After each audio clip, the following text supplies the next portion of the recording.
Napoli fans around the world, welcome to the first Napoli talk of the season, the first post-match live. There's a lot of you in the chat. Welcome everybody. Welcome Napoli to win. Welcome Hafiz Yusuf. Welcome Omar. Hello Maximus, nice to see you again.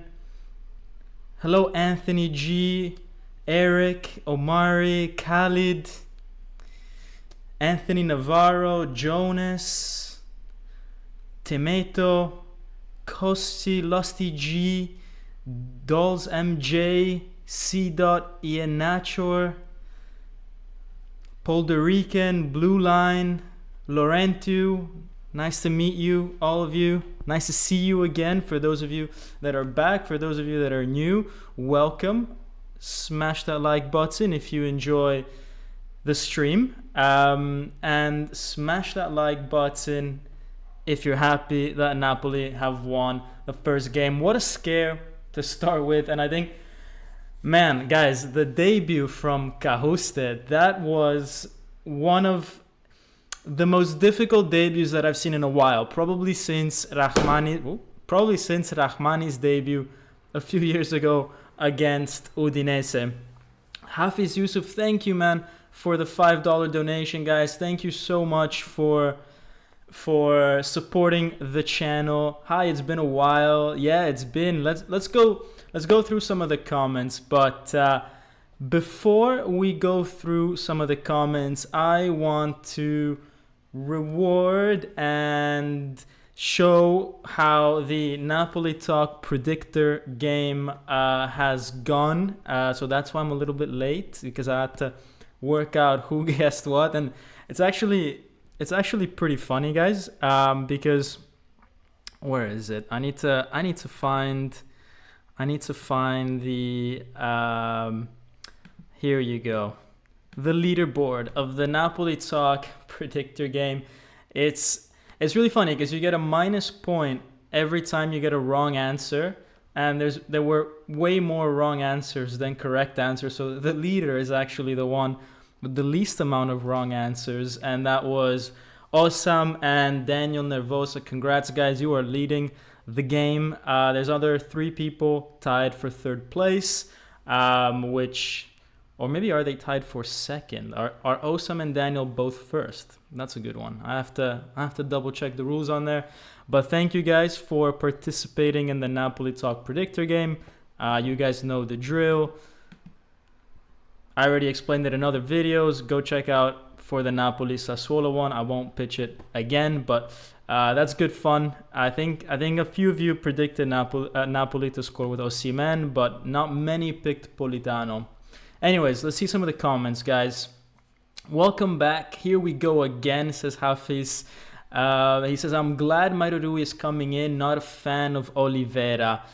Look, Oliveira had a difficult game because he got that yellow card early on to start with, but I think actually he made quite a few good interventions as well. I remember there was a time when he helped out Juan Jesus when Frosinone were countering in the second half. He was there, he recovered. So I don't think it was that bad. And also, Oliveira had to play because Mairou has been coming back from a bit of an injury in preseason. Omari Lewis, man, thank you so much for that $5 donation as well. It says, how do you feel about Garcia so far? I hope he can fill the spot and show he has a strong heart and destiny. Uomini forti, destini forti.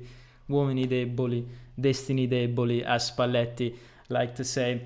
All right, let's go and talk about Garcia then. Before we talk about the game itself, the highlights, the player ratings, let's talk about Garcia and what I thought about him. Guys, I think he has courage, right? And I saw this also in the press conferences, like the way he speaks to the journalists. He knows what he's achieved before in his career. He knows that he deserves respect, and he's not just here because Napoli were desperate for someone. No, Napoli chose him because they wanted Garcia to replace Spalletti. And when he talks to the journalists, he says stuff like, before you speak, give me your name, first name, and where you work, right? Well, I'm not just going to answer questions out of the blue or randomly. I need to know who you are. Then he says stuff like, look, we're only here to talk about Frosinone and Napoli. We're not here to talk about the transfer market. So he doesn't get bullied around by the journalists, which I like. And he's always very calm, collected, educated. Then about this game in particular, I thought it was brave to put Cajuste at the start. I think in his mind, he's the natural replacement for Anguissa. That's why we spent the money. So obviously, I guess it made sense, and it was a way to encourage the kid to start him instead of Elmas. Look, you guys know how much I like Elmas. I would have preferred Elmas to start. But he took that chance, which was great. It shows that he has courage. It shows that he trusts the players. And then he was even more brave by taking him off at halftime. Now, part of it was because Cajuste did not have a very good first half. Part of it was because this referee was giving out yellow cards as if it was candy. I mean, I think there were 5 or 6 yellow cards in the first half. For some challenges deserved it, others a bit less. Look, I don't even think it was a penalty, the one on Cajuste. I do think it was very stupid of him to swing a foot like that in the box, but I don't think it was a penalty. Definitely not a yellow card. Garcia, though, I think was very smart to take him off. He's on a yellow. He's anxious. He's worked up. He's not having the best debut. Just sit the kid out. And for him to do that, this is a guy that Garcia wanted, right? He played in the French league. Garcia's French. It clearly comes from Garcia's request. To take him out means having the courage to say, look, I was wrong to start this kid on the first game. And that takes a lot of courage. So for me, in terms of how courageous he is, 10 out of 10 on that one. I don't know what you guys think, guys. Put it down in the comments. You know what? Actually, I will start a poll where I will ask you guys, what do you think of Garcia? Let me start this poll.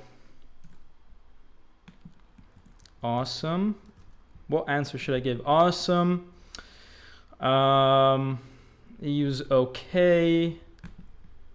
Let's see. And then garbage. All right, let's ask you guys what you think. Honestly, with one game being played, it's very difficult to get a good idea of the coach.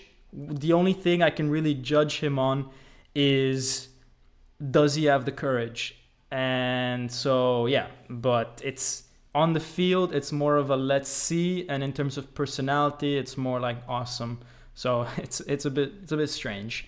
Anthony Navarro is saying, let's see. Let me see some of what Anthony Navarro is saying, because you guys that are new to the channel must know that he's one of the OGs of supporting Napoli Talk. So let's see what he has to say. He says, guys, I've been waiting a long time to say this, but welcome back to Serie A. What a way to win.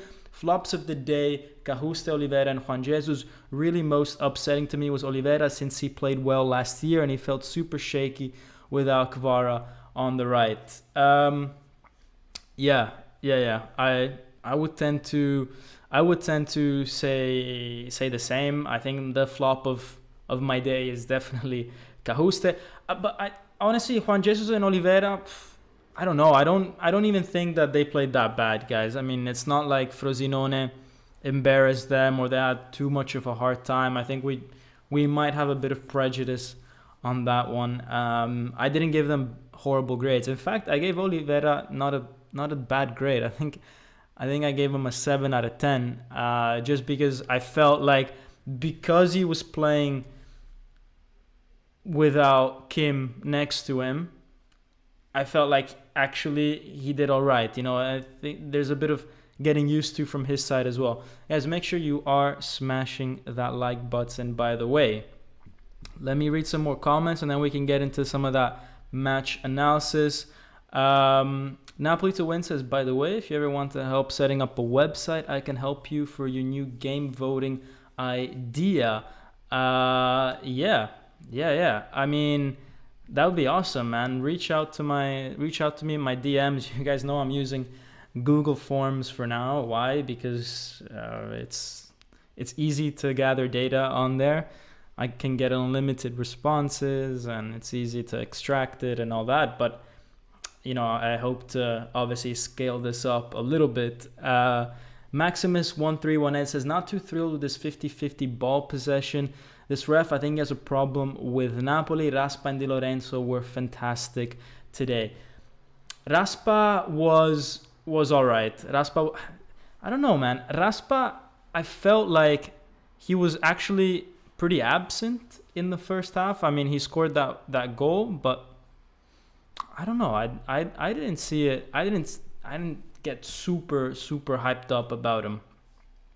Dos MJ says, Calma will cook. So happy Zielu stay. Guys, for me, look, on the one hand, I love that Osimhen scored twice. I love that Di Lorenzo assisted twice. But on the other hand, I'm kind of upset about that because it takes away from Zielinski's performance. And I think Zielinski was just such a class act today. On the ball, he's an artist. He's an artist. Every time he has the ball, he has that drop of the shoulder, those little flicks, and he seems like the most informed player at the moment. He's the guy that on the 80th minute was making a run straight down the middle and almost got us a penalty with that. And with everything that's been going on behind the scenes, I think with him rejecting Saudi Arabia, such a big move, maybe that's what we need in terms of setting an example, and for every football player out there, not just for the guys that play at Napoli, but, congrats to Zielinski. What a man. Old Heart Sonero, ciao, says, ciao Dom, watch the match. Osimhen about to break the 30 goals this season. I saw someone on Twitter, I think it was Scott, one of the fans here, said that Osimhen's on track for 76 goals this year, 2 goals a game. So yeah, Osimhen, I mean, how can you say anything against him at this moment in time? Yeah, let's see some more comments. Eric Lamera says, Juan Jesus okay for me. Don't know why some of you are saying he's poor. Exactly, I feel the same. Blue Line says, congrats on the first win. Paul Dorican says, the issue with Lozano is not just that he sucks, is that he's the second highest paid. Yeah, I mean, there's like an abyss between what is expected out of him based on his salary and what he's actually been able to give to Napoli.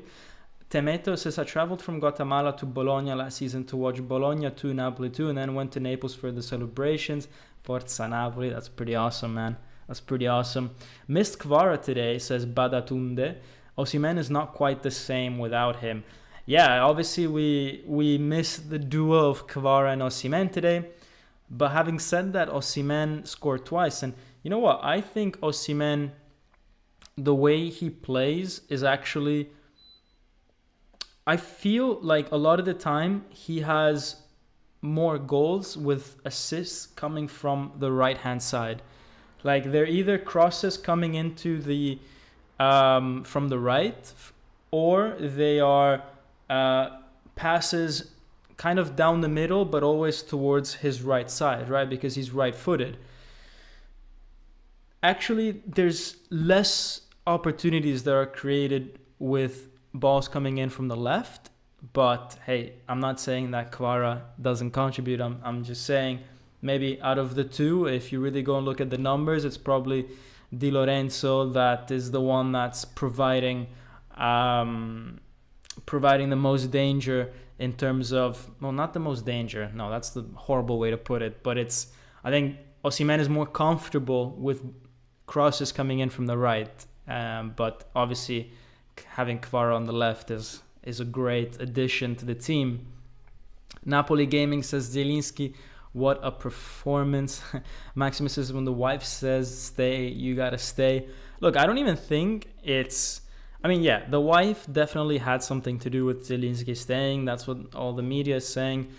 But at the end of the day, guys, like if he didn't want to stay, he wouldn't have stayed, right? I'm not saying he's going to go out there and get a divorce. That's not what I mean. What I mean is man, like you find a way to work it out. You say, hey, I'm gonna go for a year and that's it. You know, like if that's truly what Zielinski wanted, right? I feel like if he stayed at Napoli, it's because yes, the wife wanted him to stay, but it's also because deep down he also wanted to stay. You know what I mean?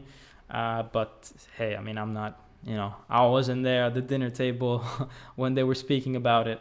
But definitely the way he's playing, the enthusiasm that he had today, the commitment, the effort shows me that he's committed to Napoli, and that's pretty awesome.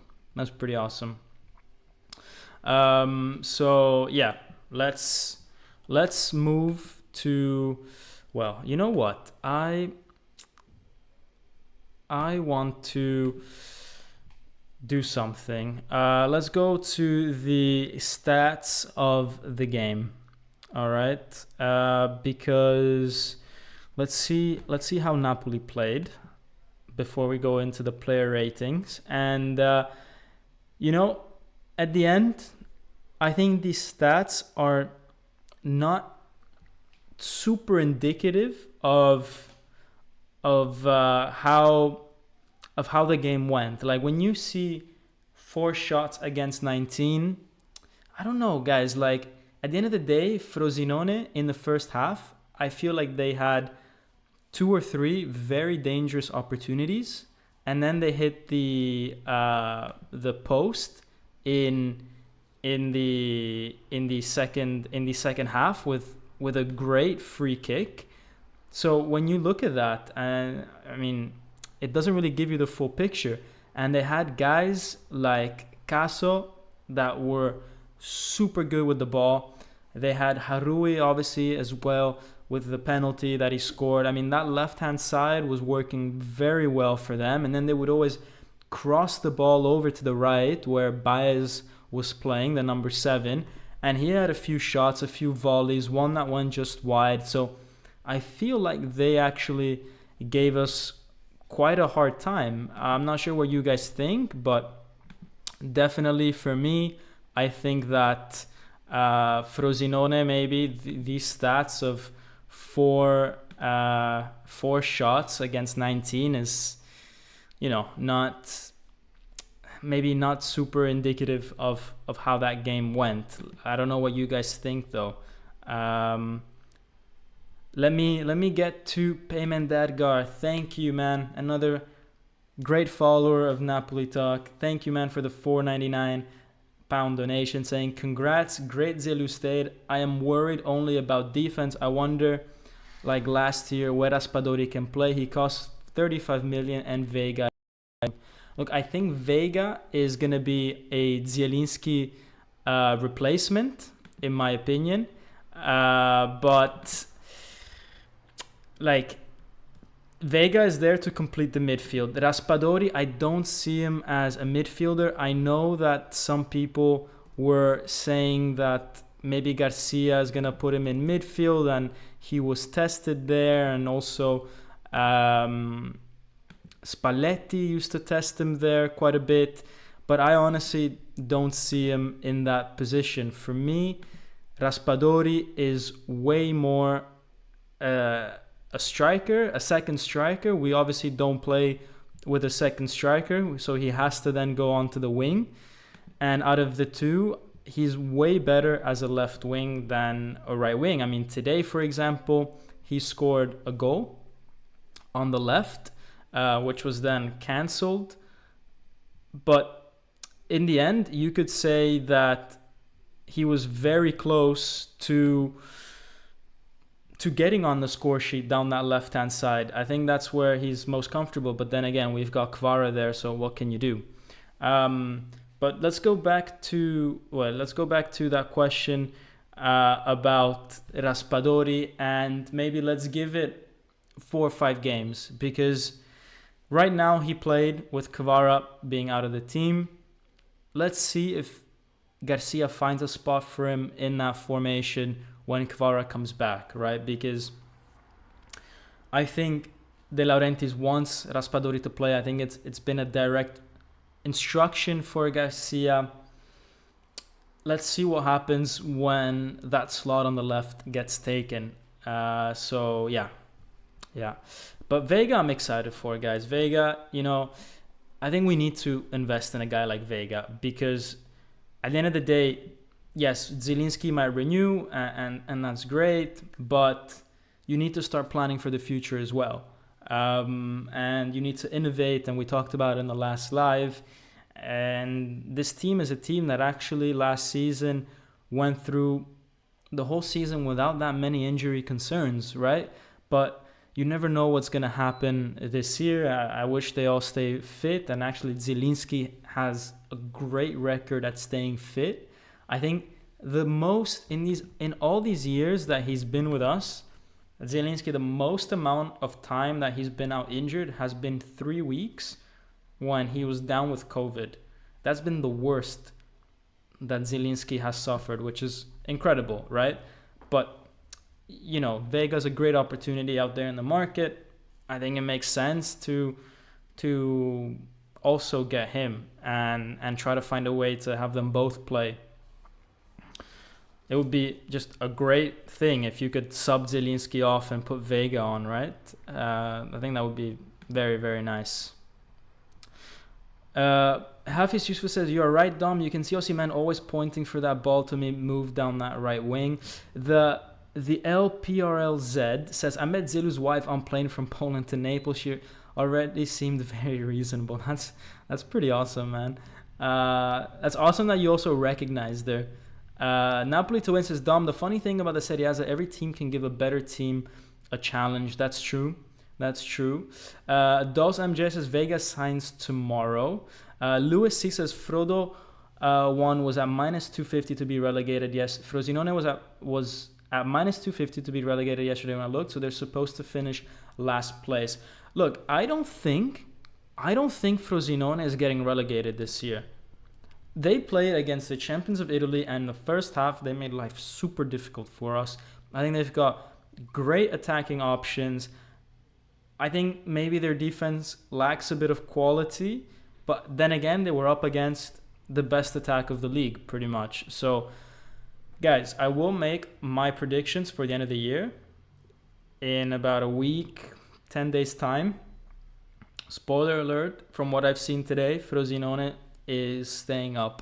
Another spoiler alert, maybe Verona as well, who I thought was going to struggle again this year, but they go off and they beat Empoli in the other game that was happening today. So that's been pretty interesting.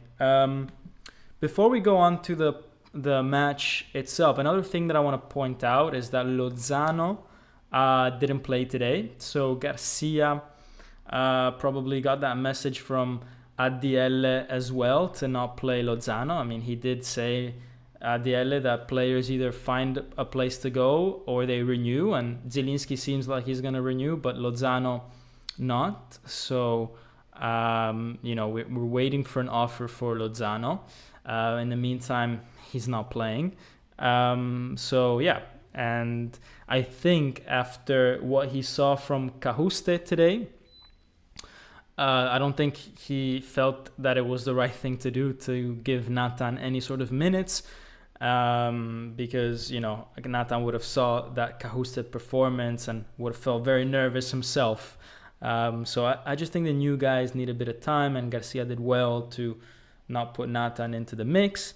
The other interesting thing about Garcia today was he substituted Lobotka in the last 5 minutes and put Ostigard in the midfield.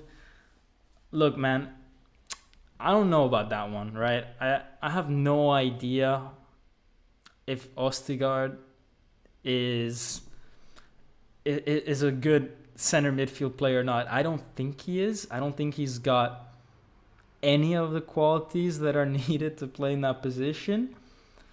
But it's not even the first time that Garcia tries this. He's tried this during preseason for a bit. So, yeah, I think actually that's a message to De Laurentiis. That's a message that, hey, Demme is nowhere near good enough. He's not even in the squad.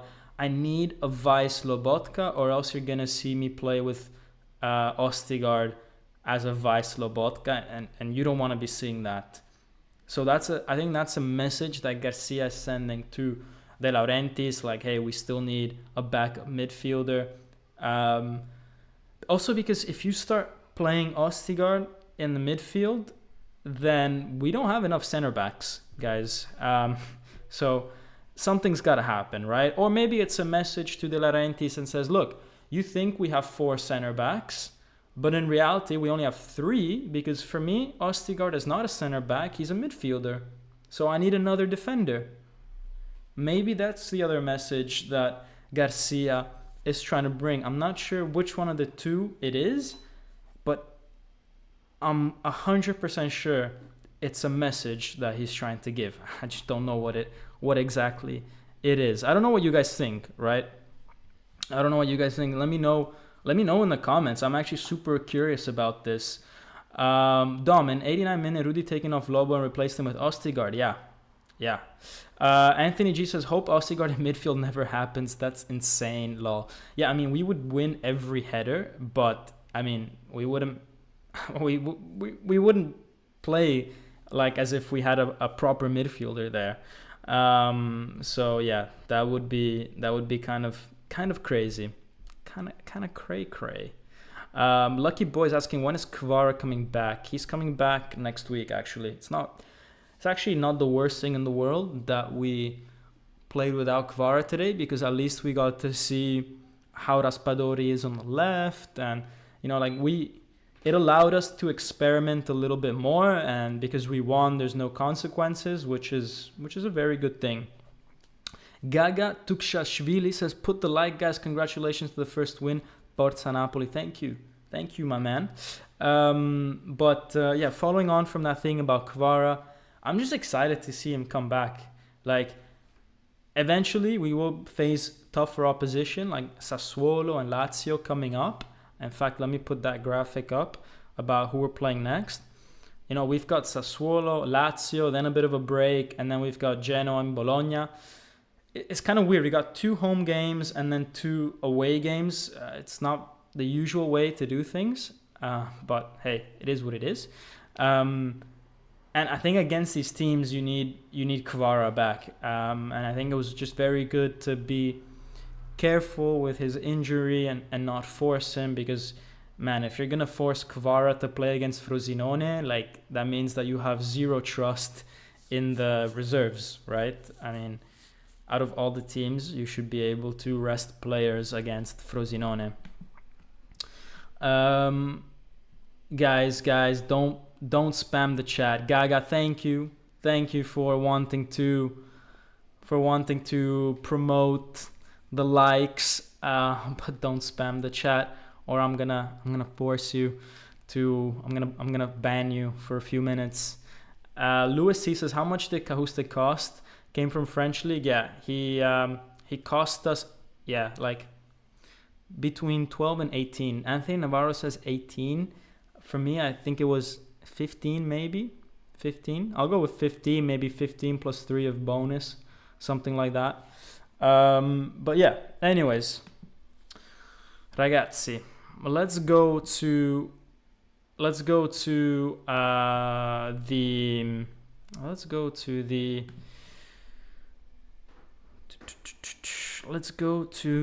where is it that I want to go to? I'm trying to find where I put where did I put the there we go, I put it there. I couldn't find the screen where I put the match key moments of the match, right, to talk about a little bit what happened, to refresh a little bit your mind.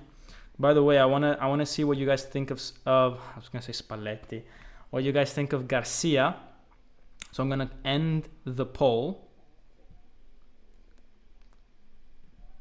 Right. So 85 of you voted, and the results of the poll are that 55 of you are saying let's see. 55% of you are saying let's see. 31% says he was okay. Man, 1% of you said he was garbage. Bruh, it's been one day. Can the man do his job, please? There's always that one guy. Anyways, Genoa is bad. 2-0 down against. See, man, guys, this is crazy. This is why I don't do predictions at the start of the season, because I thought Frosinone was going to be horrible. They're not that bad. I thought Verona was going to be bad. They won against Empoli. I thought Genoa was going to be the surprise of the season, right? Because the enthusiasm, man, they got 27,000 people that did the season pass, even more than Napoli this season. They've got that enthusiasm. They're back in Serie A. They signed Retegui from the Argentinian side, and he's practically Italy's number 9. So I thought he was gonna have a huge impact. Excuse me. So I thought Genoa was genuinely gonna be like in the top 10 this season, like 10th or something. But yeah, losing 2-0 in the first game in the first half, not great. Anyways, let's go back to that game. Let's go back to our game. All right, so this is the penalty that we have here. And I want you guys to, yes, look at the thing that I circled, but take a look at the referee standing there, right? He's got perfect view of the situation, right? This is like the ideal angle. There are no bodies in the way, and he can see the contact very clearly that Cajuste does with the ball, right? And at the start, he doesn't give it as a penalty. So the ball gets touched by Cajuste, and then he follows through on the Frosinone player, and the ball continues down towards the other side of the goal, and he doesn't give a penalty. And then after 2 or 3 seconds, something in his ear tells him to give a penalty, right? Now, if that's the case, I'm not saying that VAR shouldn't intervene, but this is not the way VAR should intervene. If VAR thinks this is a penalty, then VAR has to tell him to go to a monitor and watch it again himself. They can't tell him, give the penalty. That's not how it works, right? So I didn't like this. I think the rules were wrongly applied here. And I mean, guys, apart from the rules being wrongly applied, also you can tell from this angle here that the first thing he does is that he touches the ball. And then there's a follow through, right? What I will say is that why are you making this tackle in the first place? This is where inexperience comes from. Because in theory, right, the Frosinone player with his back to the goal is not posing any threat to Napoli. I know he's in the box, but he's not posing any threat. So there's no need for you to put a foot out like that and swing your leg. I mean, 1 out of 2 times, that's going to be a penalty. And an experienced player will never do that, right? So even though it's not a penalty, and even though the rules were wrongly applied, I still blame Cajuste, because this was super, super unnecessary to do. I think at this point, you could have just kept him from turning his back. I mean, you could say, yeah, but then he can lay off the ball to another Frosinone player. I mean, that's the problem of other people in the team, right? To block those kind of passes. This is way too dangerous, I think, to do. And I mean, especially on your debut, I think it's super, super unnecessary to be doing this kind of stuff. Eric Mauricio says, for me, it was not a penalty. And then Napoli to win says, just a question, do you think Napoli should be higher on FIFA if you play it? Yeah, I think we're a bit penalized on FIFA because we have as main sponsors EA, what am I saying? The other guys, Konami, and not EA. So EA does not want to give us super high ratings, right? Because we have one of our official sponsors as their main rivals.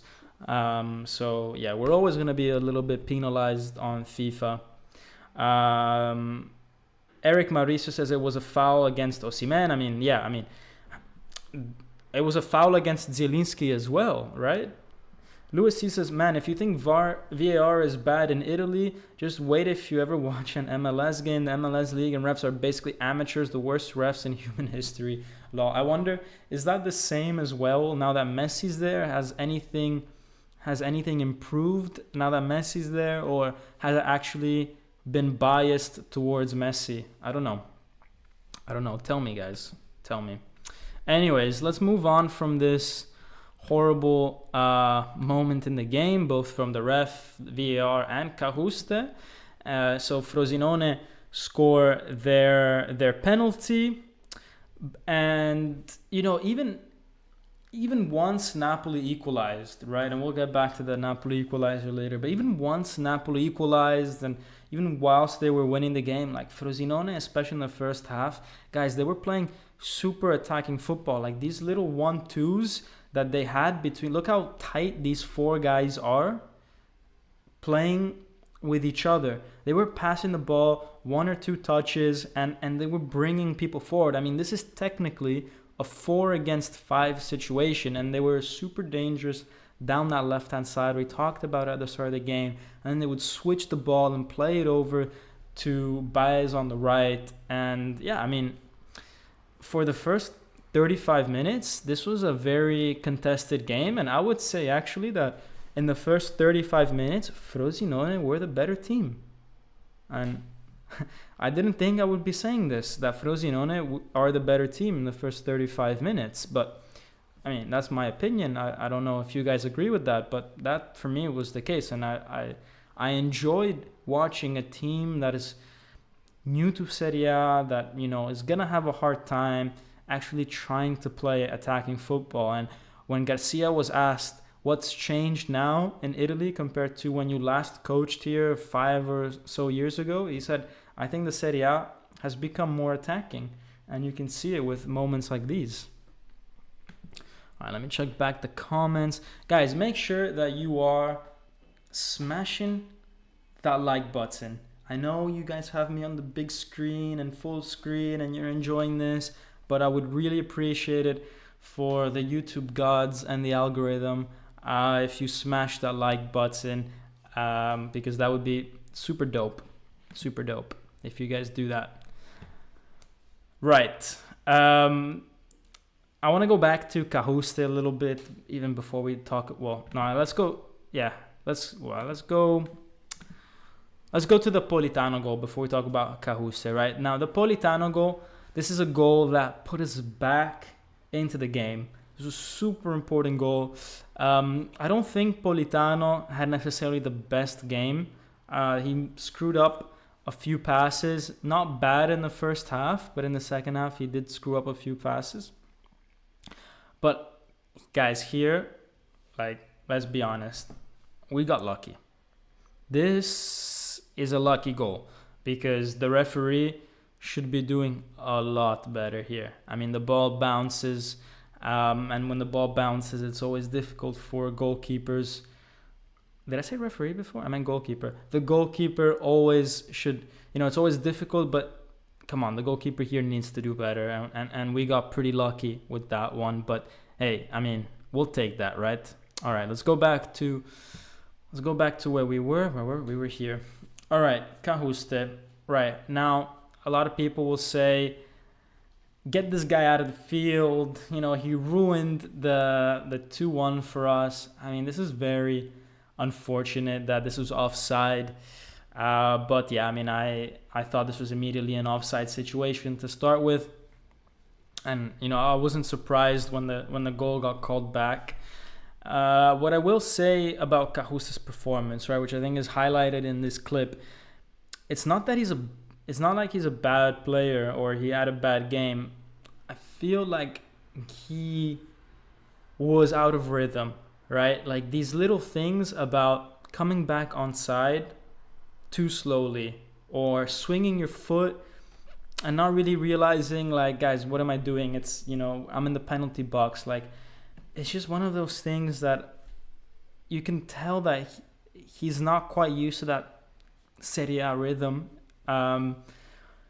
But what I did see from him is that he likes to go forward. He likes to make runs into the box. So, it could be interesting to see him in the future, grabbing a goal or two, making some run into the box.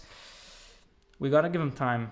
We got to give him time, guys. He looked slow today. His touch wasn't great, but let's give him some time. Anyways, Politano, this is the disallowed goal, right? Because Cahuste is offside. The game continues. Politano crosses this ball for in the second post, and I mean, hold on a second. There we go. Sorry, the order of these pictures is all messed up. But Politano crosses the ball. Osimhen, man, look at that with a I don't even know what to call it. This backwards kung fu kick puts it back into play for Raspadori, who smashes it in. And Raspadori, that's just where he plays best, right? As a second striker. This is exactly the type of position a second striker is in, literally behind the main man, and that's where he scored the goal. But it was chalked off because of Cahuste. Let's go to the second goal with then Di Lorenzo. Man, Di Lorenzo, what a guy, right? Like, he's incredible, Di Lorenzo.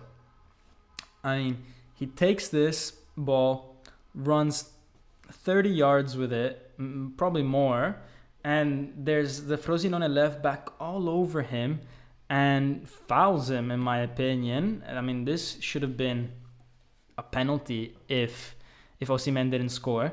But he manages to find a pass for Osimhen. Osimhen makes some space for himself. Like, he comes out to make a bit of space for himself. This is where the Frosinone maybe defense is super inexperienced. And, I mean, you got to stay tight with Osimhen, right? You can't allow him that much space.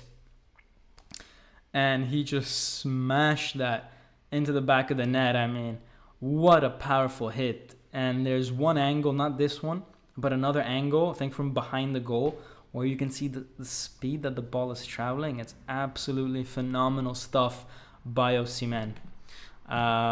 So then what happens? Well, Anguissa comes on for Cahuste in the second half, and we talked about how brave Garcia is and how basically, guys, this is the guy that Garcia wanted, right? Cahuste, and to bring him off is super brave. It's admitting that you not made a mistake, but maybe that you were too trigger happy, right? With bringing him on. Maybe the best thing, if Anguissa didn't have the 90 minutes, was to put Elmas as a starter. Osimhen needs pass of the year, says Napoli. And yeah, I mean, if that goal was convalidated, it could have been an assist of the year. Lewis C says, a top defender is a must. Without one, no Scudetto. The offensive mid are fine. Yeah, I agree, man. I still think we need a top defender. Like, I made the video about Nathan and I said that he's a good defender. I don't think he's ready from this year to be at the level of Kim. Juan Jesus is not at the level of Kim, so we need someone, man, at the level of Kim. Like, we were leaky today in defense. And Anthony Navarro knows. I know how you feel about Di Lorenzo. But yeah, guys, Anguissa came on and it was a totally different story in the second half. We dominated much more. Zielinski was great. I mean, this was a perfect pass to Osimhen. Osimhen tried to curl that into the second post, but it was just over the bar. And this is where I think maybe Politano in the second half, his performance kind of started going down a little bit. There were a few moments where there were some easy passes for Osimhen, who was making some really great runs, and they just fell short, and just frustrated with Politano, right? But he did score, so can't be too frustrated with him. But yeah, I mean, the other position that I would love for us to have invested in is that right wing, right? Because right now we've got Politano and Lozano, and I don't know, guys. Like, I just still feel like compared to what we have, for example, on the left with Kvara, the gap is huge. Credit to Politano for scoring, but it's a huge gap. It's a huge gap between left and right in terms of quality and consistency. Now, another interesting thing that I saw today was shots from long range, right? Now, they weren't very good. This one from Lobotka was wide by a few yards. The one from Zielinski went super high. But, I mean, Lobotka had 2 shots. When's the last time we've seen Lobotka take 2 shots, right? Like, it just doesn't happen. And I feel that this was something that Garcia insisted on, that we take shots from outside the box, because this is something that we didn't do much last year. I mean, apart from Kvara, who scored from outside the box last year? Maybe no one, if I'm not mistaken. I think Kvara was the only person that took shots outside of the box, and it's clearly something we need to work on. And I think it's a very useful tool, especially if you're playing against people that are sitting super deep, like Frosinone is here, and you have the time and you have the space to take a shot. Why not, right? I mean, you can also hope that it gets deflected and it goes in, right? But I think that's a very clear instruction from Garcia, and I say that because I thought it's peculiar that Lobotka shot twice today. But I also taking a look at Gabri Veiga and Cajuste, and I know Gabri Veiga isn't official yet, but tomorrow he will be. These are guys that shoot from outside the box. Cajuste scored a few last year from outside. He's got a good shot. So, you know, Gabri Veiga, every time he receives the ball, man, his first thought is how to shoot. That's the kind of player he is. So these are very targeted acquisitions by Napoli that are targeted towards some of the weak points that we had last year. And, you know, when you win, you don't really notice things that much. But actually, we do have areas of improvement from last year, and long-range shots is definitely one of them. Anthony Navarro says, perfect Fabian replacement. Yeah, I mean, man, Fabian, guys, he had scored, what was it, like 8 goals for us the last season that he was there. Like some amazing goals against Genoa, against Lazio. Like, we won a lot of games that year thanks to Fabian. And say what you will about him, he was slow and this and that, but he gave us something in times of need when it was difficult to break down the opposition. And I mean, I'm sure if we had Kvara the year before, we would have probably won the league, right? So it's not like we didn't win because Fabian was in the midfield. I would think that even today or last year, he would have had a lot of minutes in a Napoli winning side. So yeah, for sure. That's something that's important. And then we get to Osimhen's goal. And this is a beautiful pass by Di Lorenzo, man. Like, weighted beautifully, timed beautifully, on his weaker foot. Like, this is fantastic stuff from Di Lorenzo. Puts Osimhen into the space, and then Osimhen, I think he does really good here to put it into that front post, because I think the keeper was expecting him to come across, and you can see that he hesitated a little bit, and that's ultimately why we managed to score. But yeah, Osimhen kept it low, impossible for the keeper to reach, and then he celebrated like super calmly, right? Like, it reminded me when, I don't know how many of you guys used to watch the Premier League in the early 2000s. I mean, I did a lot. But it reminded me of Thierry Henry, right? When he scored, and I tweeted this as well. When he scored, by the way, you can follow me on Twitter at Napoli Talk. I always forget to promote the social medias, or on X as it's called now.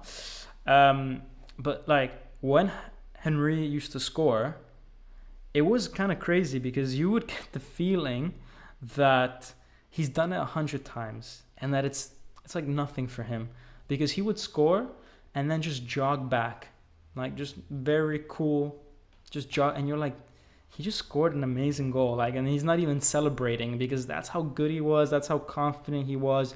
He was like, I'm just gonna jog back and I'm gonna give you the feeling that I'm gonna do it again in 5 minutes, because for me that's normal, you know. I'm not gonna overdo it. Like, just doing his job, right? Like, does the postman celebrate when he delivers the mail? No, it's his job. He does it all the time.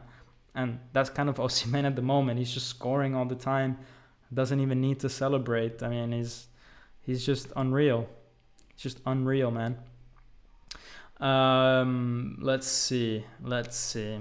Fabian was quality, says Puerto Rican, but like Lozano is a princess. The love from the Napoli fans wasn't enough. Yeah. Lewis is saying Vega is top level. I also really like him. He's young and he has a great future. And Anthony Navarro is saying that he's got a good shot.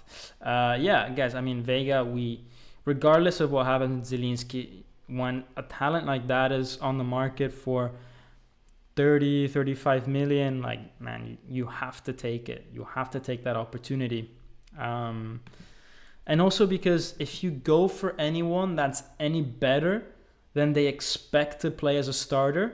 But honestly, like, our starters are already amazing. Like Anguissa, Lobotka, Zielinski are amazing. So you need someone that's very, very, very good, but is aware that he's not yet at the peak, and he's willing to start on the bench and work his way up. And you can only really find that with like 21, 22-year-olds.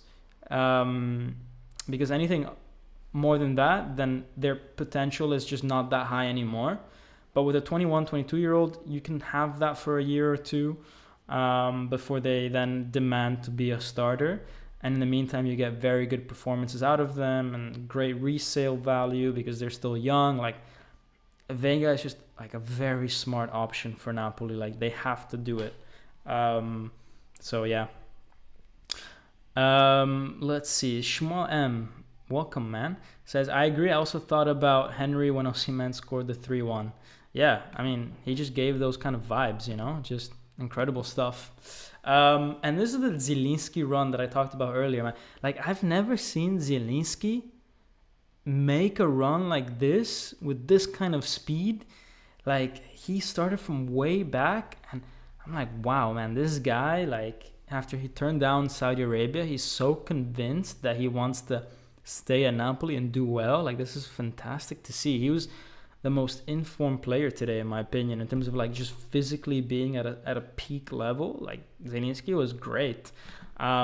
He gets pushed, man. Like, this for me, like, when you're traveling at that kind of speed that Zielinski was going, and someone pushes you in the back, like, you're gonna lose your balance.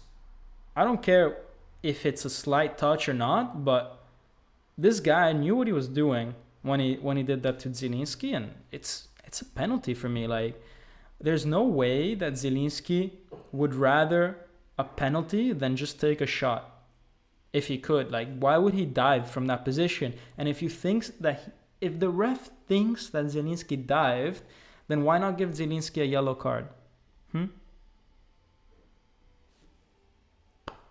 For me, it's one of two things. You either think Zielinski dived and it's a yellow card, or you don't think he dived, then in that case, there was contact, and in that case, it's a penalty because he's through on goal. He's 5 yards away from the keeper.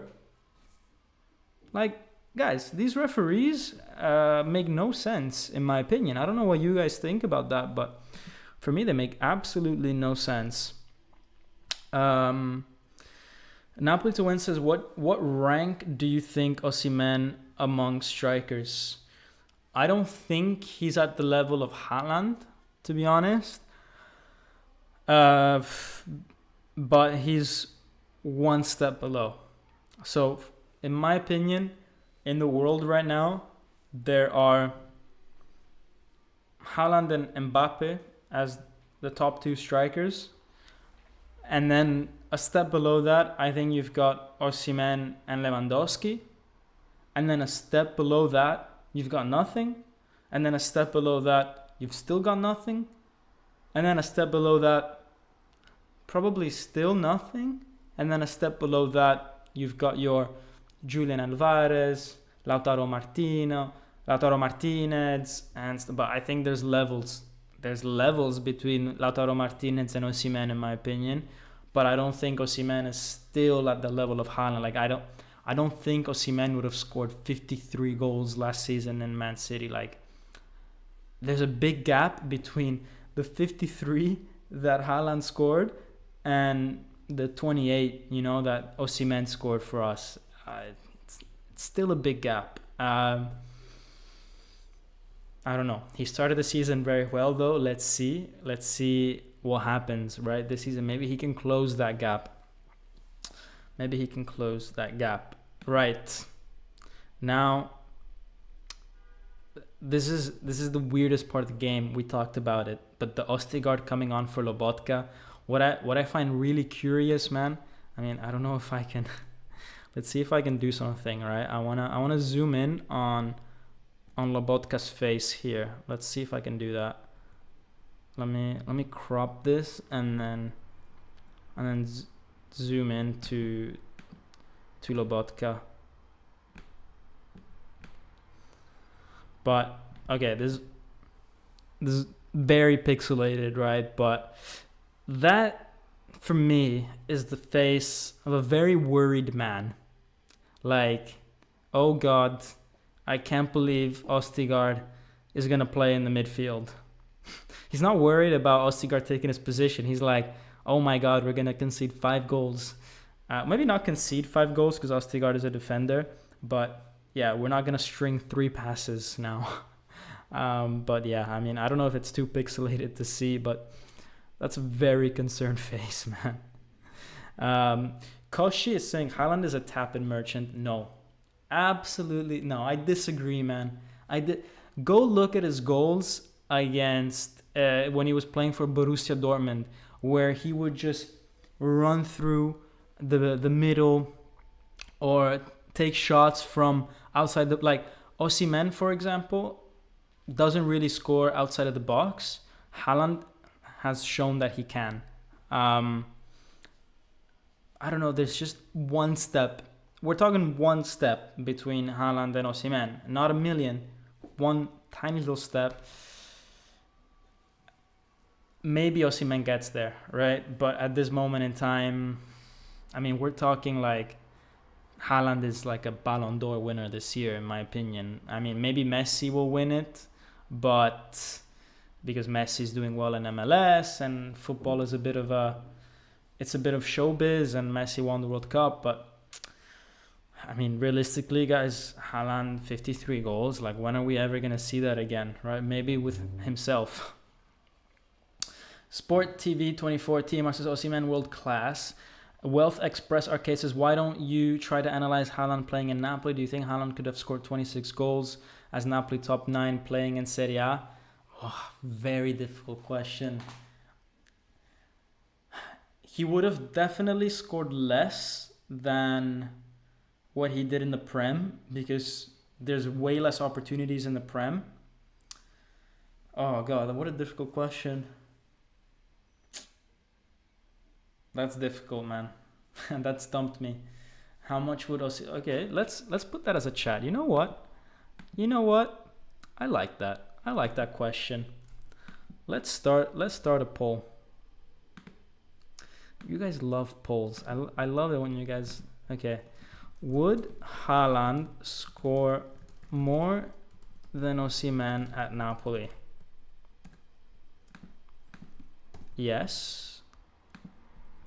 No, or I'm gonna say same, and same means like plus or minus 3 goals in the season.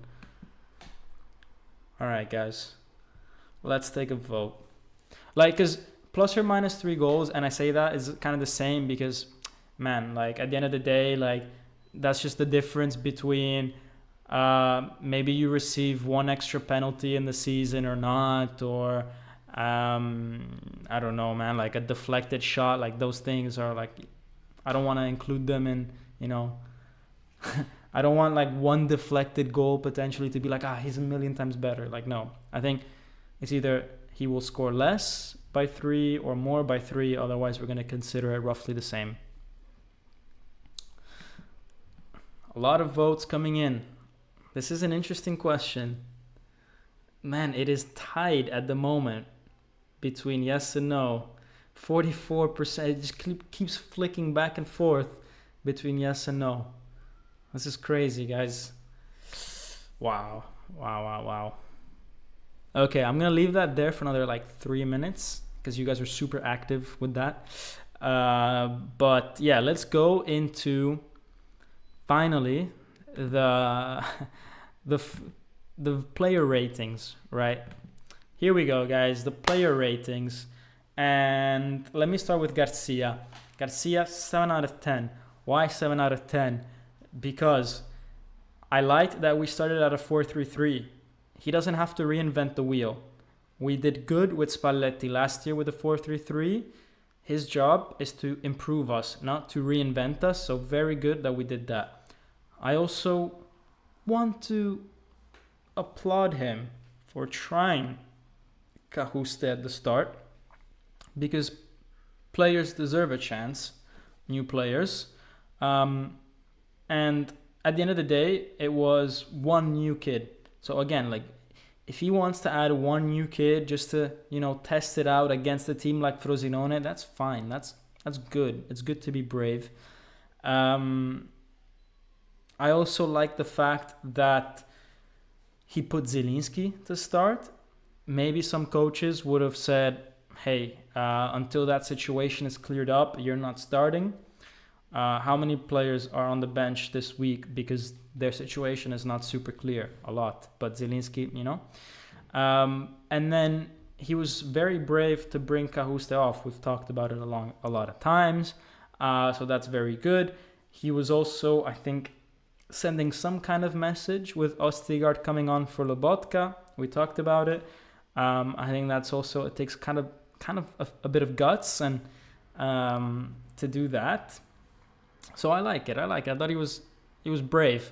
In terms of how Napoli played, I didn't like the fact that we succumbed to Frosinone a bit, but I'm gonna give Garcia the benefit of the doubt that it's still August football. Like, guys, it's hot out there. It's hot. Like, it's hot. People are still, with their legs super heavy from preseason. I'm just gonna give him the benefit of the doubt that we're gonna fix that whole defensive aspect. The 3 best players today were definitely Osimhen, Di Lorenzo, and Zielinski. Osimhen, he didn't participate in the game too much, but whenever there was a half a chance for him to do something, he was there, he was on it. His attitude, look, some people will say like he seems a bit frustrated and this, and look, maybe, right? Maybe he's just a bit frustrated that this whole renewal is taking a bit of time, or maybe he's got some other personal things going on, or maybe we're reading too much into it, right? But at the end of the day, if the guy is scoring 2 goals per game, let him be frustrated, I'll take the 2 goals per game. Di Lorenzo, he always steps up whenever you need him. Great assist, great run, like just incredible. And Zielinski was a joy to watch. Politano, give him a 7, even though he had I would say a bad second half. I give him a 7 because he scored the equalizer. That's the goal that really changed the game, because when we were losing 1-0, Frosinone was the better team. And there was this, oh God, we are not the same team as last year kind of thing that we had. And someone in the comment put it, right, that I missed the comment, I missed the shout out, but I read it, said, Napoli showed great mentality to come back. And yes, that's true. And part of that is because we scored the equalizer relatively early, midway through the first half. And that's thanks to Politano. Raspadori, bit absent, he was there when the occasions landed in the box, for sure. He was present, but what I expect from a guy playing on the left wing and Raspadori is to show a bit more quality outside of the box, right? Help the game out a little bit. And I think the only real quality that we've seen today outside of the box was from Zielinski. Lobotka 7 because for his standards he didn't play very well. Like still good, but a few misplaced passes in the first half. I think it didn't help him that Cajuste was playing next to him, and they needed to kind of get to know each other a little bit, right? I think with Anguissa there from the start, it would have been a different story. And the defense, the other guys in defense get a 6.5 because, I mean, at the end of the day, like the goal that we conceded is not really their fault, the penalty. So 6.5, like they dealt with Frosinone, maybe a bit leaky, but they dealt with it. You know, nothing horrible, nothing crazy. And Meret, no score because he didn't really have a save to make, right? I mean, a penalty and then a few shots off target from Frosinone. So what can you do with Meret? He had a bit of a scare moment in the first half where he miscontrolled the pass.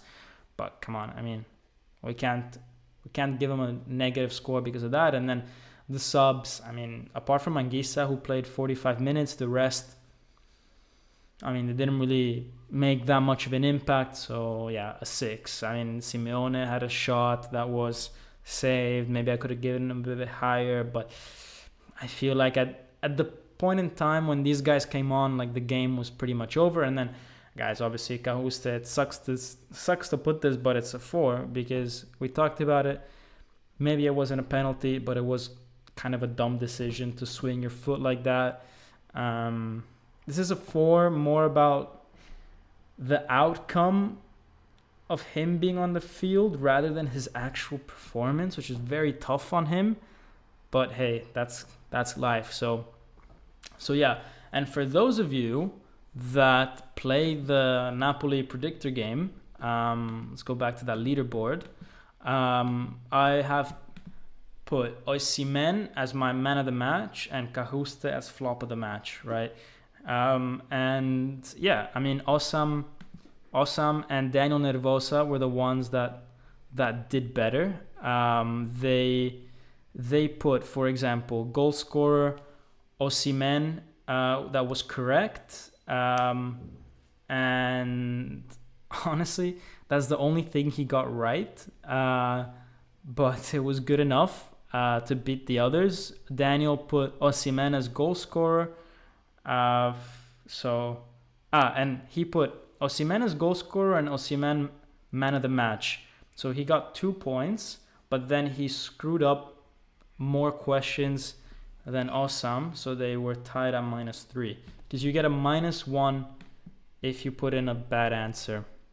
So, you know, like you can't just get good answers. You have to, you get penalized for bad answers, which is, I think it's pretty cool. Now let's go to Garcia's press conference, guys, and then we can wrap this up because it's been a bit of a long live. So yeah, I mean, I also wanna go for dinner. By the way, most of you are saying that Haaland would score more than Osimhen. By the way, it's not too late to do the match predictor, guys. The link is in the description. Please read the comments. Please read the instructions. Not all of you read the instructions, but we said that for the first week, maybe for the first 2 weeks, I'll make it an exception. Let's see. Garcia's press conference. He says, okay, Z got a yellow card as well. And he said, look, maybe this yellow card is to welcome me back to Serie A. I got a little bit frustrated and I asked, why should Zielinski not take a shot? Why should he fall and not take a shot when obviously we were talking about the penalty that they didn't give to Zielinski?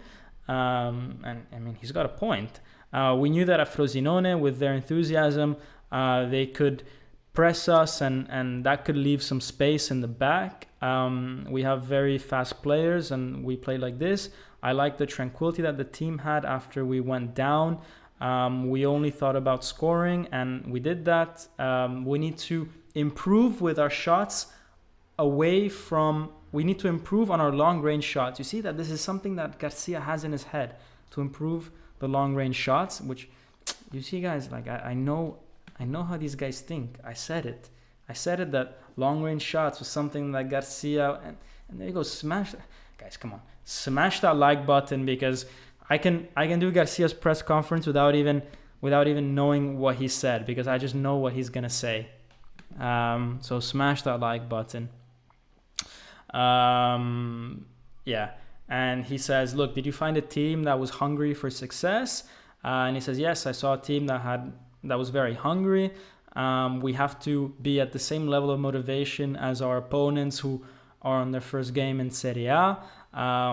They responded well, and good luck to Spalletti with the Italian national team. And about Cajuste, he says, look, we have a lot of players that couldn't really play the full 90 minutes today. We also had to make sure that we managed the yellow card so that we didn't end up in 10. Cajuste was very unlucky with the penalty. I only took him off at the halfway line because he had a yellow card and he's very young. I even took out Oliveira and Lobotka later on, who also were on yellow cards. And Anguissa also needed some minutes to get back into form. About the defense, he says, yeah, there's a lot of players that maybe haven't played enough. We did do well in defense, apart from the penalty that we conceded, but we didn't suffer too much. A very calm night for Meret. I'm satisfied with the team, except for when it comes to Zielinski, Osimhen in the first half. I don't think that they were defending well enough. That, guys, you see that? Like, he was Garcia. They asked him about, what do you think of the defense? And he says, I wasn't happy with Osimhen and Zielinski's defending, because he wants to send a message that you need to start defending from the top. And about Zielinski, and he says, I didn't think that he would finish the game, but actually I found him to be fit, and he was happy and smiling. His renewal has been managed, and we're all very happy. He has demonstrated to be very important for us. Then they ask him about Ostigard playing in midfield, and he says, yes, because we need a bit of physicality in the midfield that currently we only have with Anguissa. He knows how to play well with his feet, and with his head, he's very, very useful. It's a position that actually he can play very well in, because, guys, Garcia in the midfield likes physical players. We talked about it in the video when I introduced Garcia, where we said that when he was at Roma, he had guys like Nainggolan, he had guys like Strootman.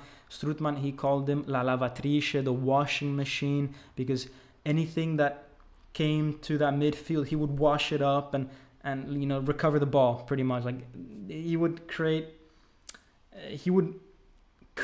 a situation where he would clean up everything that came through. He filtered everything, so he called him the washing machine. And maybe Ostigard can be a bit of a washing machine as well, right? Who knows? And about Di Lorenzo, he said, yeah, we know how good he is. He's important for us, but he can't play 55 games. I need everybody, including Zanoli. For now, we have him, but he will need to rest this season as well. And Osimhen is very competitive. All you need is to put him in a training match, and he's going to be competitive, and he's going to light up. It's always important for a striker to score, and 2 in the debut is not bad. All right, guys. So that's Garcia. As I said, I really liked his bravery. I really like his press conferences. I think he can be a good coach for us. Let's see how he is on the field, but I don't know, I feel like he has a good football brain. I think he will surprise us.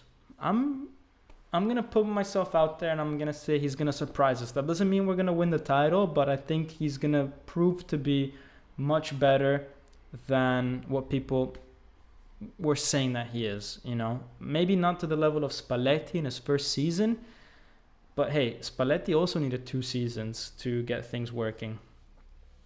Victor Osimhen confirms to Dazan, we are talking for the contract extension. Saudi's bid. There were many speculations. I'm a Napoli player and I give the heart for my club, says Dulce MJ. Thank you for reporting that.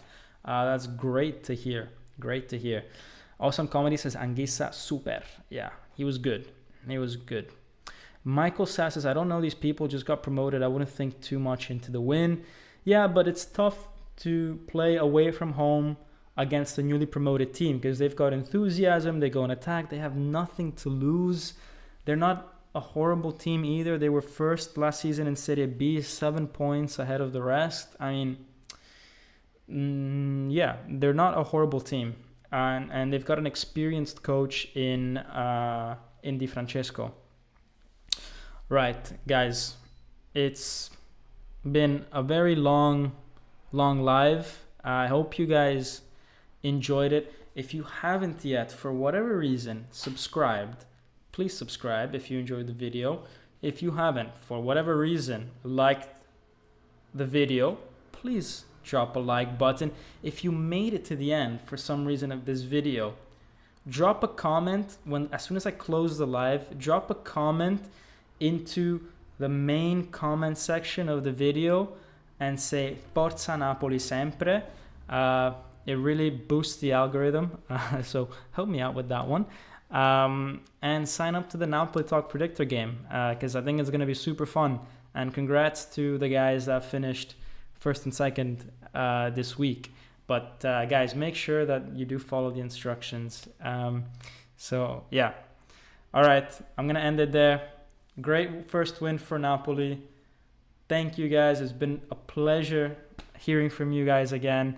And see you guys very soon. Until next time, Forza Napoli sempre. Ciao.